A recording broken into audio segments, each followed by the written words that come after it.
I think it's going to be interesting if I actually explain to you the entire process of a retail customer coming in, delivering their vehicle, and then the steps along the way. So this first video will show a client's Jeep, and then where we are with it, and then where we're going to go in the next couple videos and down the road.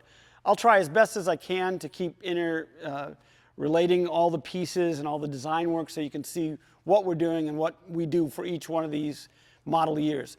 All right, so let's jump in with this one. This client provided us with a 1976 CJ-5. This vehicle has been heavily lifted, has a 4-inch body lift on it, and as you can see by some of the framework, it's definitely had a little bit of a custom work. Let's just leave it at that, done to it. So as you can already notice, we've already stripped out the motor and all of the internal combustion components, including the gas tank, and I think a couple of the fuel lines are still in here, but we'll pull them out. The basic process is we de-ice with one of our vendors. They take the engine out, they take the gas tank out, they take the smog stuff out, and if they can sell it, we credit that back to the customer. Some of the older stuff just doesn't sell at all. The approximate price per customer, depending on the year, the older ones are a little simpler, is around $800 to $1,500. The TJs take a little bit more because they have a little bit more stuff that has to come apart. All right, so now I'm going to explain basically what we're going to do and the process for our design work. So whenever you're doing an electric vehicle, even though we've done a couple of them, the battery and the motor are your two primary things. So these are the batteries we use. This is a Tesla Model S module. There's 7 of these that are in each Jeep. They work with this motor, which is a Dana motor under the trade brand of NetGain. Dana makes these, and they've been making them for, I don't know, about 9 years now. They're very reliable. They have almost the exact same horsepower and torque rating as the standard straight 6 Jeep motor. So first thing we have to do is figure out how we're going to get these batteries in. Typically, we have 3 modules stacked up in the back of all of our Jeeps. Those boxes are pretty standard and easy. All we have to do is adjust the height for where it either meets the bumper and the cross member. But on all of these Jeeps, they're basically the same. So the next thing is, how do we fit them into the front? Our usual configuration is this.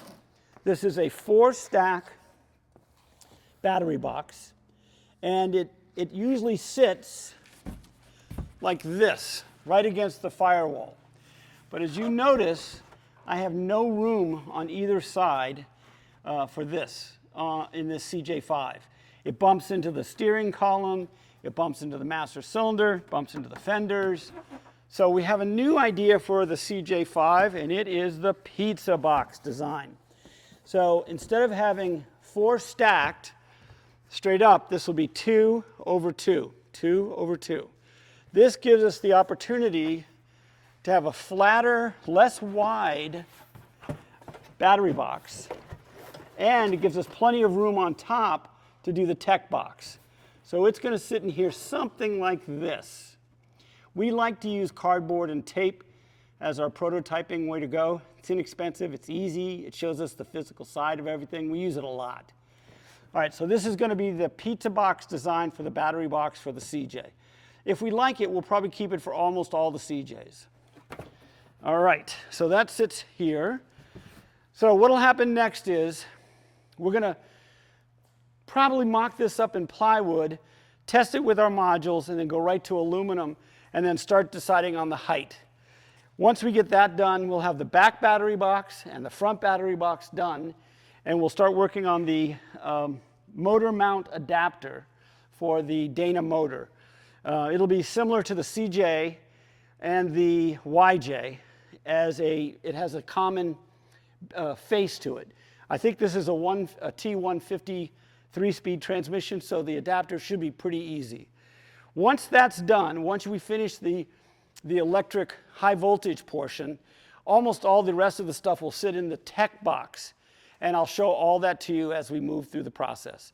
So we try to give weekly updates to the clients to show them the progress. As I'm sure you can notice, there's a bunch of things on here we don't really like to do as part of our Restomod edict that we don't want to do it, painting, sanding, etc.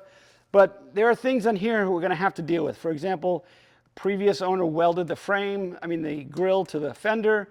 So we're going to have to break that weld, and we're going to probably have to reduce these 3-inch motor mounts down to back to normal. The bell housing obviously will come out. Most of the original wiring, which has been chopped into so many times, is going to go.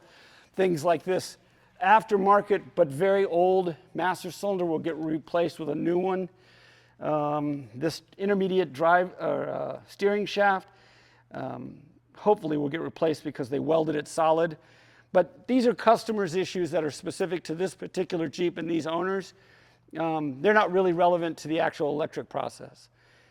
I think that's really it for this first quick video of the bringing the vehicle in, getting it de-iced, and then beginning the design process. As we move through things like this, since this is our first CJ-5, we won't have to do as many design issues. It'll just be more components and modularization. But anyway, it'll give you guys a great opportunity to see exactly how we're doing this and where our heads are and what the connective issues are.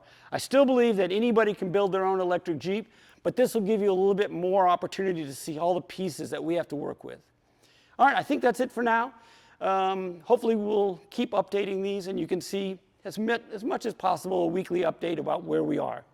Thanks, guys. We'll talk to you guys again soon.